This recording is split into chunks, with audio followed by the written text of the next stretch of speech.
بسم اللہ الرحمن الرحیم۔ السلام علیکم۔ ہمارے چینل MS وائس آفیشیل پر خوش آمدید۔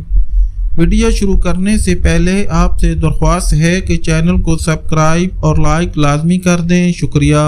اسد الدین شیرکو کے مرتے ہی مصری اور شامی امراء میں اقتدار حاصل کرنے کے لیے شدید کشمکش کا آغاز ہو چکا تھا۔ شامی امراء میں عین الدولہ باروقی، قطب الدین بنال، سیف الدین علی بن احمد اور یوسف صلاح الدین کا ماموں شہاب الدین محمود خاری پیش تھے۔ دوسری طرف ابو جعفر اور علی ناصری مصر کی وزارت عظمیٰ کا خواب دیکھ رہے تھے۔ ان دونوں کو یقین تھا کہ وہ مقامی ہونے کے سبب مصر کے وزیر اعظم منتخب ہو جائیں گے۔ ابو جعفر کے مقابلے میں علی ناصری زیادہ پر امید تھا کہ اسے درپردہ بارپا کی حمایت بھی حاصل تھی۔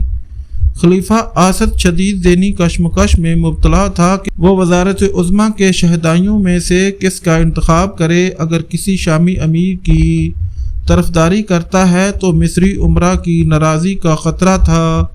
آخر ایک ہوش مند عالم فقہ ضیاء الدین عیسیٰ نے خلیفہ اسد کو مشورہ دیتے ہوئے کہا، وزارت عظمیٰ کے تمام مدعی بوڑھے ہو چکے ہیں، نہ ان کے کمزور بازو میدان جنگ میں تلوار کا بوجھ اٹھا سکتے ہیں اور نہ ان کے کمزور دماغ زیادہ دور کی سوچ سکتے ہیں۔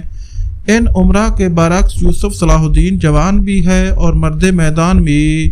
اس کی جنگی صلاحیت تو آپ آزما ہی چکے ہیں کہ اس نے شاور جیسے عیار غدار کو گرفتار کر کے مقتل تک پہنچایا۔ مجھے اس کے چہرے سے فہم و فراست اور ضبط و تحمل کے آثار نظر آتے ہیں۔ بالفرض کوئی سیاسی مسئلہ الجھ گیا تو پھر آپ کے تجربات و مشاہدات اسے حل کر سکتے ہیں۔ خلیفہ اسد کو فقہ ضیاء الدین عیسیٰ کی تجویز پسند آئی، مگر وہ پھر بھی رات بھر سوچتا رہا۔ دوسری طرف فقہ ضیاء الدین بھی رات بھر یوسف صلاح الدین کے حق میں دعا کرتے رہے، اے اللہ اس نوجوان کو غلبہ عطا کر اور اہل ایمان کی مدد فرما، یہ تیری ہدایت و توفیق کے بغیر ہم اپنی جگہ سے جنبش بھی نہیں کر سکتے۔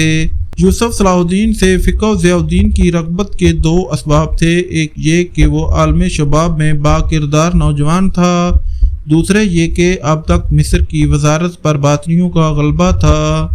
نقیبہ ضیاء تک مصری وزارت پر ضیاء الدین نے ایک طویل عرصہ نہایت عزیز و کرب میں گزارا تھا۔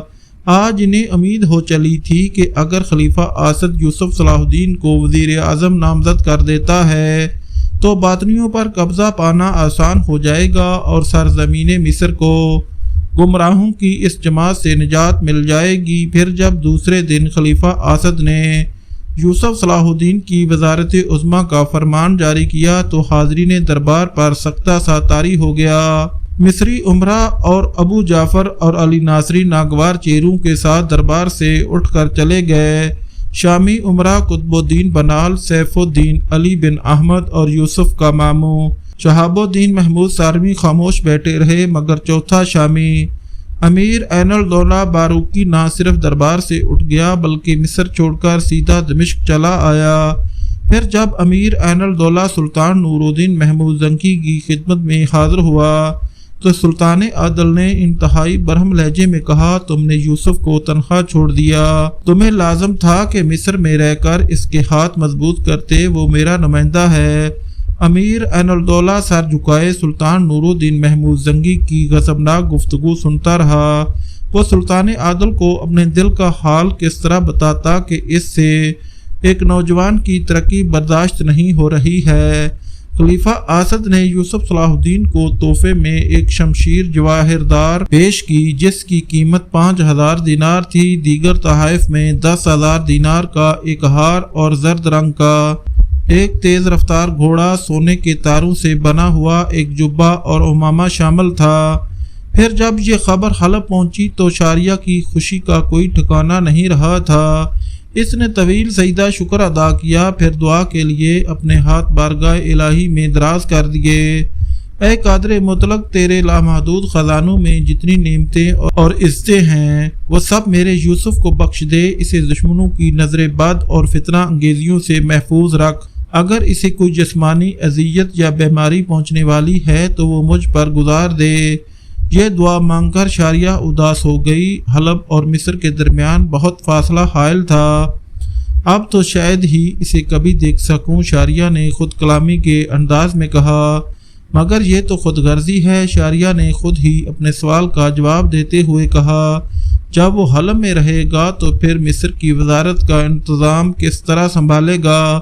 اچانک شاریہ کے ذہن نے ایک نئی کروٹ لی، اگر یوسف مصر سے یہاں نہیں آ سکتا تو میں خود وہاں جا سکتی ہوں۔ اس کے خیال کے ساتھ ہی شاریہ کے دل و دماغ میں ایک برق سی لہرائی اور زرد چہرہ چند لمحوں کے لیے سرخ ہو گیا اور کچھ دیر بعد وہ برق بجھ گئی جس نے شاریہ کے دل و دماغ کو روشن کر دیا تھا۔ ایک بار پھر چاروں طرف مایوسیوں کا اندھیرا پھیل گیا اور وہ اپنے آپ کو مخاطب کر کے کہنے لگی، شاریہ تو اول و آخر کنیز ہے، مصر کے وزیر اعظم کی تمنا کیسے کر سکتی ہے؟ لوگ پاگل کہیں گے۔ اس خیال کے ساتھ ہی شاریہ کے سینے کے سارے زخم چھل گئے تھے اور ان سے خون رسنے لگا تھا۔ شاریہ نے گھبرا کر اپنے حجرے کی چھت کی طرف دیکھا جیسے وہ آسمان کی طرف دیکھ رہی ہو، پھر اس کے ہونٹ لرزنے لگے اور آنکھیں اشک برسانے لگیں۔ اے اللہ، میں تجھی کو پکارتی ہوں کہ تیرے سوا میرا کوئی مددگار نہیں۔ دنیا کی محبت کو میرے دل سے نکال دے کہ اس کے ہوتے ہوئے تیرے پاس کیسے آ سکتی ہوں۔ مجھے اپنی اس منافقت سے شرم آتی ہے، میں اپنے استاد کو چھوڑ کر مصر جانا چاہتی ہوں۔ یہ کیسی خود غرضی ہے؟ میرے اللہ مجھے معاف فرما دے۔ یہ دعا مانگ کر شاریہ اٹھی اور اپنے استاد گرامی کی خدمت میں حاضر ہوئی۔ قاضی ابن ارسطو نے انسانوں قدموں کی چاپ سن کر کہا، کون؟ میں آپ کی خادمہ شاریہ۔ شاریہ نے استاد گرامی کے قریب بیٹھتے ہوئے کہا، اللہ تمہیں جزائے خیر دے۔ قاضی ابن ارسطو نے مسکراتے ہوئے کہا اور اپنا دایاں ہاتھ بلند کر دیا۔ شاریہ تیزی سے آگے کی طرف جھکی، پھر قاضی ابن ارسطو نے ادھر ادھر اپنے ہاتھ کو گردش دی اور شاریہ کے سر پر اپنا ہاتھ رکھ دیا۔ قاضی ابن ارسطو آنکھوں کی روشنی سے محروم ہو چکے تھے۔ سلطان نور الدین محمود زنگی نے بہترین طبیبوں سے قاضی صاحب کا علاج کرایا، مگر تقدیر کا لکھا ہوا پورا ہو کر رہا۔ قاضی ابن ارسطو کی دونوں آنکھیں جاتی رہیں۔ قاضی صاحب نے کئی بار سلطان عادل سے درخواست کی کہ اس معذوری منصف قضا سے فارغ کر دیا جائے، مگر سلطان نور الدین زنگی نے ان کی درخواست منظور نہیں کی اور قاضی صاحب کے لیے 2 سرکاری نگران مقرر کر دیے۔ قاضی ابن ارسطو اسی حالت میں عدالت جاتے تھے، مقدمات کی سماعت کرتے تھے اور حق کی روشنی میں اپنے فیصلے سنا دیتے تھے۔ قاضی ابن ارسطو اپنا باقی وقت مدرسے میں گزارتے اور شاگردوں کو درپیش فقہی مسائل سمجھاتے۔ ان اوقات میں شاریہ اپنے استاد کی خدمت انجام دیتی۔ استاد محترم، آپ نے سنا یوسف مصر کا وزیر اعظم ہو گیا ہے؟ شاریہ کے لہجے سے انتہائی مسرت جھلک رہی تھی۔ وزیر اعظم کا عہدہ بہت چھوٹا ہے۔ یکا یک قاضی ابن ارسطو کا چہرہ شدت جذبات سے سرخ ہو گیا۔ اس کا نام یوسف ہے، حق تعالیٰ نے اس کے لیے بادشاہی لکھی ہے۔ یکا یک شاریہ پھر اداس ہو گئی اور غمزدہ لہجے میں بولی، مجھے بہت دکھ ہے استاد محترم، ناقابل بیان دکھ۔ قاضی ابن ارسطو گھبرا گئے۔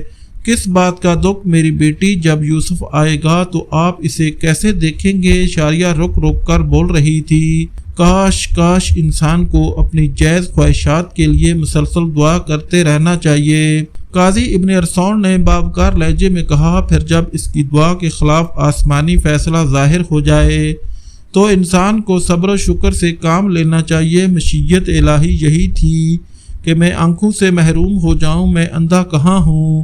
میری نظر تم ہو، سینکڑوں شاگرد ہیں، کسی کے خد و خال آنکھوں میں نہیں، دل میں نقش ہوتے ہیں۔ روشنی تو یوسف ہے، حقیقی روشنی تو دل کی روشنی ہے۔ جب یوسف آئے گا تو میں اسے پہچان لوں گا۔ استاد گرامی کی بات سن کر شاریہ کو یوں محسوس ہوا جیسے وہ کسی گہرے غار میں گرنے والی تھی اور اچانک نادیدہ ہاتھوں نے اسے تھام لیا ہو۔ یوسف صلاح الدین کے انتخاب پر مصری عمرا نے اپنے شدید رد عمل کا اظہار کیا تھا۔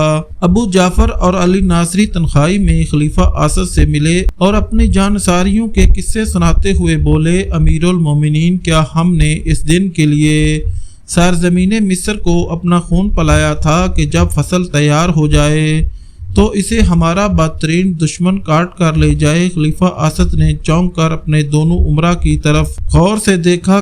کیا تم نشاندہی کر سکتے ہو کہ ہمارا بدترین دشمن کون ہے؟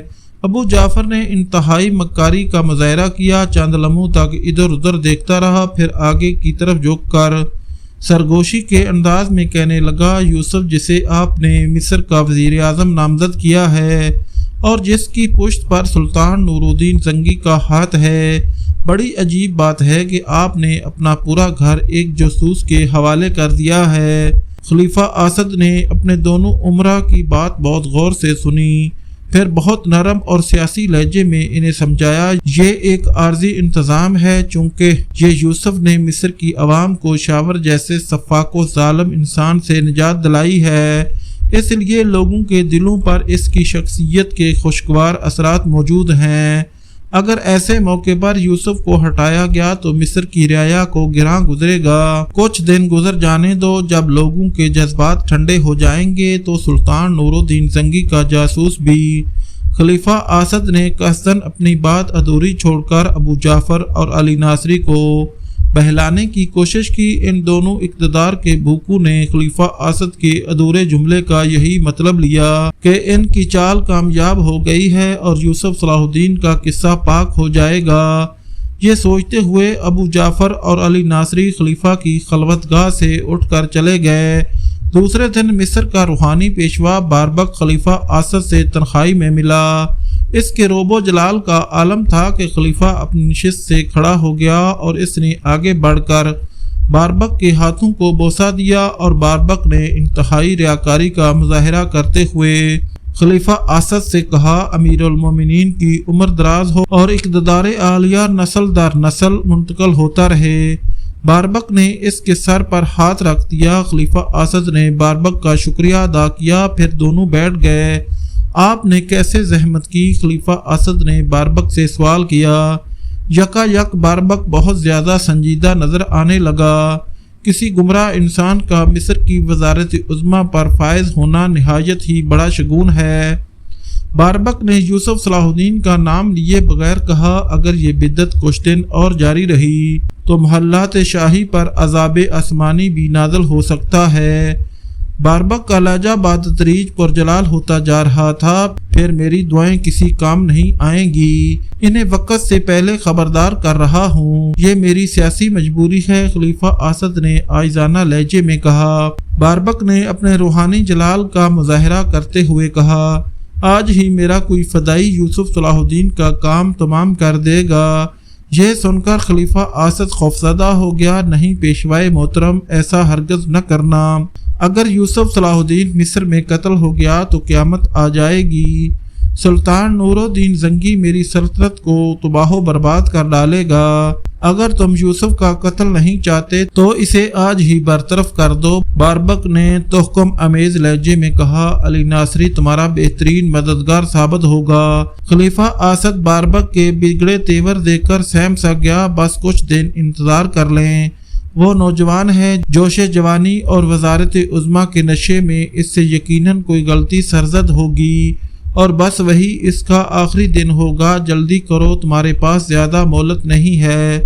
یہ کہتا ہوا باربک کھڑا ہو گیا، اگر یوسف سے کوئی غلطی سرزد نہ ہو تب بھی تم اس کے کام میں عیب تلاش کر کے اسے مصر سے رخصت کر دو۔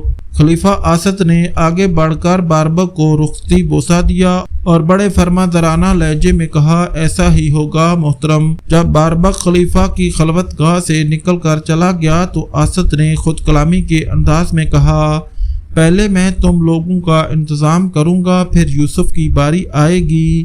یہ کہتے کہتے خلیفہ اسد کا چہرہ غصے سے سرخ ہو گیا تھا۔ خلیفہ اسد خود بھی باطنیوں کے ایک فرقے سے تعلق رکھتا تھا اور اس کے دل میں بھی دوسرے باطنیوں کی طرح اہل ایمان کے لیے شدید نفرت کے جذبات موجود تھے، مگر حالات نے اسے ایک انتہائی نازک موڑ پر پہنچا دیا تھا۔ ایک طرف یروشلم کے عیسائی اس کی حکومت کو حریصانہ نظروں سے دیکھ رہے تھے اور دوسری طرف ابو جعفر اور علی ناصری مصر پر قبضہ کرنے کی سوچ رہے تھے۔ الغرض خلیفہ اسد کے اقتدار اور زندگی کو شدید خطرہ لاحق ہو گیا تھا۔ اور فوج کئی حصوں میں تقسیم ہو گئی۔ ناظرین، آج کی ویڈیو یہاں ختم کی جاتی ہے۔ انشاءاللہ جلد ہی اگلی قسط پیش کی جائے گی۔ ویڈیو اچھی لگے تو ہمارے چینل کو سبسکرائب اور لائک لازمی کریں اور ہماری حوصلہ افزائی کے لیے کمنٹ ضرور کیا کریں۔ شکریہ۔